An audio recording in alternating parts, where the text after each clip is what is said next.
Hello दोस्तों, तो कैसे आप सब। आई होप कि आप सब अच्छा होंगे। तो हम फिर एक क्वेश्चन ला चुके हैं। द्विघात समीकरण 3x² माइनस 4√3x प्लस 4 बराबर 0। इसका हम पहले विभक्ता निकालेंगे, फिर मूल की प्रकृति बताएंगे, फिर द्विघाती सूत्र लगा के अब मूल निकाल लेंगे।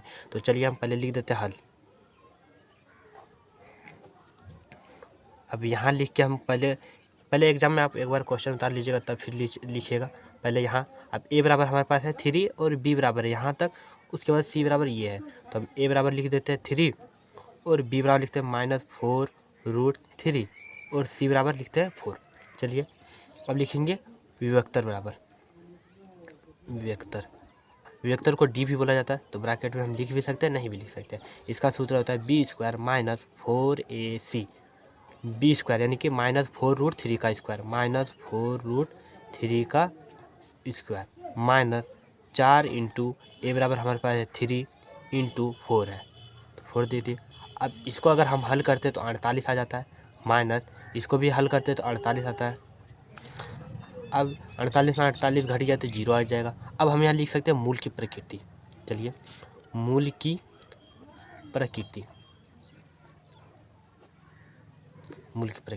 यहाँ डी है 0 के बराबर, तो हम लिख सकते हैं यदि ऐसा होगा तो ये वास्तविक भी होगा और बराबर भी होगा। वास्तविक और बराबर के जगह में आप समान भी लिख सकते हैं, एक ही बात है। चलिए अब हम लिखते हैं मूल बराबर। चलिए इसका सूत्र होता है -b प्लस माइनस √d/2a।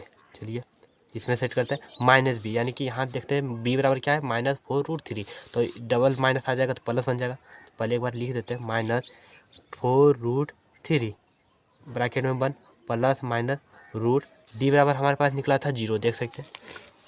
तो हम डी बराबर 0 रख देते हैं।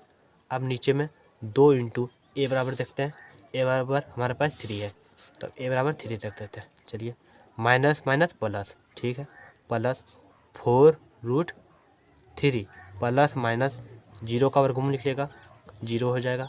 3 दूनी 6, तो हम 6 लिख सकते हैं। अब एक ठो हम प्लस वाला लेंगे, एक ठो माइनस वाला लेंगे। तो चलिए हम एक ठो प्लस वाला लेते हैं, 4√3 प्लस 0/6 और एक ठो लिखते हैं माइनस वाला, 3 माइनस 0/6। हमारा वहाँ जगह नहीं बचा था तो हम यहाँ उतार लिए दोस्तों। तो चलिए हम इसको हल करते हैं। 4√3 प्लस 0 तो हो जाएगा 4√3/6, कॉमा इनको भी हल करते हैं, ये भी वही आएगा 3/6। चलिए हम कटा देते हैं, इसको 2 से कटाते हैं, 2 3, इसको भी 2 से कटाते हैं, 2 3, तो इधर हो जाएगा 2√3/3, इधर आ जाएगा 2√3/3। इसका हम परिमेयकरण करते हैं, परिमेयीकरण।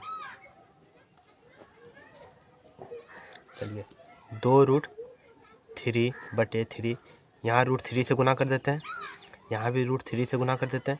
इसका भी परिमेयकरण, √3 है, √3 गुना √3, इसको गुना करते हैं तो ये रूट गुना √3 गुना √3 तो हो जाएगा यहाँ 3।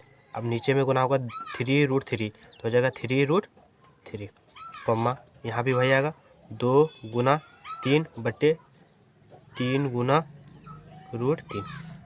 अब इसको हम हल करते हैं तो ये दोनों गुना हो जाएगा 6/3√3, कॉमा अब इसको गुना करते हैं 6 3√3, ये कटा सकते हैं हम।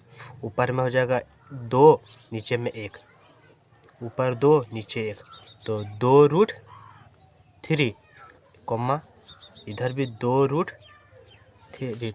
अब लिख सकते हैं अतः मूल बराबर 2√3, 2√3 आंसर।